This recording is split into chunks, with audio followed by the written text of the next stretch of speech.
Hello friends, आज हम करेंगे फीचर्स और करेक्टरिस्टिक्स ऑफ स्टैटिस्टिक्स। आपको जैसे डेफिनेशन में होरेस और लास्ट वीडियो में होरेस सेक्रिस्ट की डेफिनेशन बताई थी, उसी में से फीचर्स निकल के आएंगे। तो आपको वो या तो डेफिनेशन याद कर लीजिए या फिर ये पॉइंट्स याद कर लीजिए, डेफिनेशन याद हो जाएगी, या फीचर्स के पॉइंट्स याद करेंगे, डेफिनेशन याद कर लीजिए, तो ये आपको फीचर्स निकल के आ जाएंगे। फर्स्ट फीचर है एग्रीगेट ऑफ फैक्ट्स। जैसे आपको पहले ही बताया कि स्टैटिस्टिक्स क्या है, कोपा ही बताया था, आपको एग्जाम में लिख के नहीं आना, आपको समझने के लिए बताया। Short form collection of data है, न्यूमेरिकल डेटा। तो एग्रीगेट मतलब ये है कि इन टोटलिटी कलेक्शन में होना चाहिए। फॉर एग्जांपल अगर हम कहें कि क्लास 10th के वन स्टूडेंट के स्टैट्स में 50 आए हैं 100 में से, तो ये सिंगुलर जो डिजिट है, सिंगुलर ऑब्जर्वेशन है, single observation, this is not statistics. हमें इसमें से कुछ निकल के नहीं आ रहा, हमें कोई कंक्लूजन नहीं मिल रहा इसमें से। या फिर कहें हम काउ हैज़ 4 legs, इसमें से हमें कोई कंक्लूजन निकलने के नहीं आ रहा। तो एग्रीगेट ऑफ फैक्ट्स में हमें ढेर सारा डेटा चाहिए होता है जो हम कंपेयर कर सकें, जिस पे कुछ हम डिसीजन ले सकें, कंपैरिजन कर सकें। मेनली एग्रीगेट ऑफ फैक्ट्स या तो हो, या तो कलेक्शन हो, या फिर आपका एवरेजेस हो। ये आपका जो है दोनों चीज़ें जो जब होंगी डेटा में, या एवरेज हो किसी का या एग्रीगेट्स हो डेटा का, तब हमारा जो है स्टैट्स के अंदर कंसिडर होगा। सेकंड एग्जांपल एक दे सकते हैं कि आपसे बोला गया है कि मार्क्स का ही लेते हैं, 100 स्टूडेंट्स के, ये मार्क्स नहीं, 100 स्टूडेंट्स हैं जिसमें से 80 ने साइंस स्ट्रीम ली है 2024 में, लेंगे, ये ली थी 23 में, 20 ने आर्ट्स स्ट्रीम ली है। तो ये हमारे को फिर भी हम एक कंपैरिजन कर पा रहे हैं, एवरेज निकाल पाएंगे। तो this is aggregate of facts हम कहते हैं। Facts is nothing but data, numerical data. Second point है इट इज़, उसे होरेस की डेफिनेशन देखिएगा, उसी में है, उसी से बना है करेक्टरिस्टिक्स या features. Aggregate of multiplicity of causes. जो ये होता है स्टैट्स होता है, वो अफेक्ट होता है कई कॉजेज से। फॉर एग्जांपल आपका अगर प्राइस जीन्स का बढ़ गया है 2023 के सेकंड हाफ में, फर्स्ट हाफ में समझ लीजिए, फर्स्ट हाफ भी क्या, फर्स्ट क्वार्टर बोलेंगे, क्वार्टर में जीन्स का प्राइस बढ़ गया है लास्ट ईयर से, तो व्हाट इज़ द रीज़न? कई रीज़न हो सकते हैं।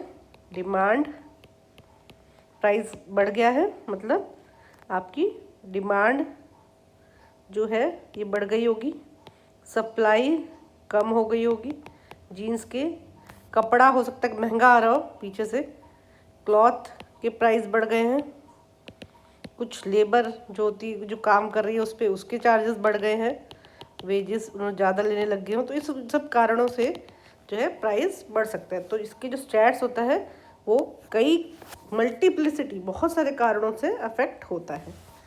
थर्ड पॉइंट है हमारा इसके फीचर्स में न्यूमेरिकली एक्सप्रेस। कहीं बहुत बार बोला जा चुका है, अगर आपको बोलेंगे स्टैट्स क्या है, आप कहेंगे it's a collection of quantitative data. अगर सिंपल वर्ड्स में, लेमन लैंग्वेज में कहें तो क्वांटिटेटिव डेटा। आगे हम डेटा के बारे में पढ़ेंगे तो बताएंगे दो तरह के डेटा होता है, क्वालिटेटिव एंड क्वांटिटेटिव। तो qualities, a person is honest, loyal, कैसे आप कितने परसेंट बोलेंगे उनको, परसेंट, टॉल, साइज में, शॉर्ट, स्मॉल, शॉर्ट, ये सब को आप क्वांटिटी में अगर नहीं डिफाइन कर पा रहे हैं तो ये आपका स्टैट्स के फीचर्स में नहीं आएगा। ओनली न्यूमेरिकली, जिसको आप क्वांटिटेटिव डेटा, नंबर्स में, जिनको आप नंबर्स में एक्सप्रेस कर सकते हैं, वही आपका स्टैट्स के अंदर इंक्लूड होता है। एन्यूमरेटेड हमने आपकी डेफिनेशन में भी समझाया था, और एस्टिमेटेड डेटा या तो आपका स्टैट्स में काउंटेड होना चाहिए या फिर एस्टिमेटेड होना चाहिए। फॉर एग्जांपल काउंटेड में आपका आ जाएगा, आप स्टूडेंट्स को स्कूल में काउंट कर रहे हैं कि हमारे यहाँ 1000 स्टूडेंट्स हैं, जिसमें से एग्जैक्टली 800 साइंस स्ट्रीम और 200 आर्ट स्ट्रीम लिया है। तो ये काउंटेड डेटा है, ये एन्यूमरेटेड डेटा बोलते हैं। एस्टिमेटेड, कोई सेलिब्रिटी प्रोग्राम करने आ रहा है फॉर एग्जांपल, तो उनको लगेगा कि जो ग्राउंड है उसमें अप्रॉक्सीमेटली 10,000 लोग आ जाते हैं, तो हो सकता है कि 10,000 के करीब ऑडियंस आ जाए उसके सेलिब्रिटी को देखने। तो ये हमारा एस्टिमेटेड है। या फिर फोरकास्ट करते सेल्स की, अगले साल, पिछले साल इतने डॉलर सेल हुई है, इतने जो भी आप कह सकते हैं, इतने लैक्स की सेल हुई है लास्ट ईयर। तो अब 2023 में भी एस्टिमेटेड है कि 10 लाख लास्ट ईयर, 15 लाख तक इस साल पहुंच जाए, मार्केट अच्छा चल रहा है। तो ये 2 तरह के डेटा स्टैट्स में होते हैं। अगला इसका फीचर है रीजनेबल स्टैंडर्ड ऑफ एक्यूरेसी। हमें देखना है कि जो भी हम डेटा स्टैट्स में कलेक्ट करें, सॉरी कट हो गया, कट नहीं है, वो उसकी जो है एक्यूरेसी कोई भी ऐसे ना हो कि कोई भी हवा में या ऐसे ही कुछ रफली हमने कर लिया। रफली डजेंट वर्क, नो रफली data, it should be accuracy इसकी 100% के आसपास होनी चाहिए। जितना हो सके हमें एक्यूरेट डेटा ही कलेक्ट करना है, जिससे हमारे रिजल्ट उसका वापस इंटरप्रिटेशन ठीक हो।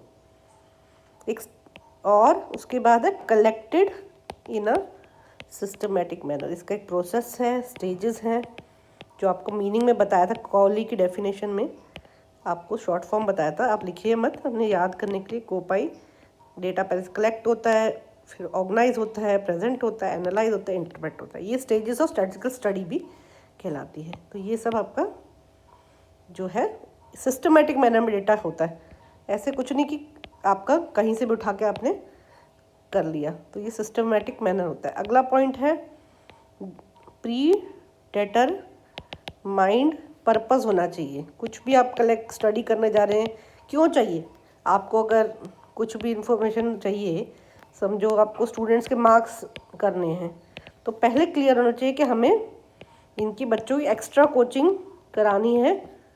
उसके लिए प्रिंसिपल जो है चेक कर रही है कि बच्चों के एवरेज मार्क्स कितने रहे लास्ट एग्ज़ाम में।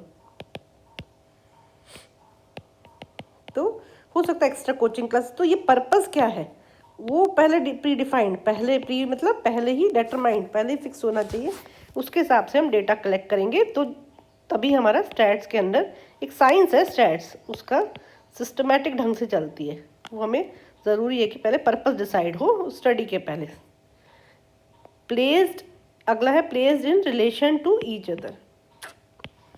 रिलेशन टू ईच अदर, जो भी डेटा हम ले रहे हैं वो किसी से कंपेयर करेंगे, हम लोग कंपेयर कर रहे होंगे लास्ट ईयर का इस साल से, या स्टूडेंट्स जो का है हमारा कि मार्क्स हैं। तो एक तो मार्क्स कर रहे हैं, एक फीचर अगर करेक्टरिस्टिक कर रहे हैं, अभी आगे हम पढ़ेंगे इसके इंपॉर्टेंट टर्म्स में। मार्क्स कर रहे हैं तो एक फीचर, अगर मार्क्स को हम लोग ले रहे, वेरिएबल को ले रहे हैं, ये करेक्टरिस्टिक्स ले रहे हैं, तो सब बच्चों के सबकी क्लासेस पूरे स्कूल के हम मार्क्स ही कंपेयर कर रहे होंगे। तो एक तो डेटा होमोजेनियस होना चाहिए, एक जैसा। जो ये नहीं है कि हम बच्चों की 10th के हम लोग हाइट चेक कर रहे हैं, कंपेयर कर रहे हैं विद 11th के मार्क्स, ये कोई कंपैरिजन नहीं है। तो जो भी डेटा होगा placed in relation to each other, हम एक दूसरे से 10th के मार्क्स, स्टूडेंट्स के मार्क्स, 11th के स्टूडेंट्स के मार्क्स अगर हम कलेक्ट कर रहे हैं, तो इन दोनों को हम दोनों इनका कोई रिलेशन निकाल पाए कि एवरेज ले रहे हैं, कि डिस्पर्जन ले रहे हैं, कि मीडियन निकाल रहे हैं, मोड निकाल रहे हैं, हम क्या स्टडी कर रहे हैं। तो ये हमेशा डेटा एक दूसरे के रिलेशन में जो होता है वो लिया जाता है। Thank you.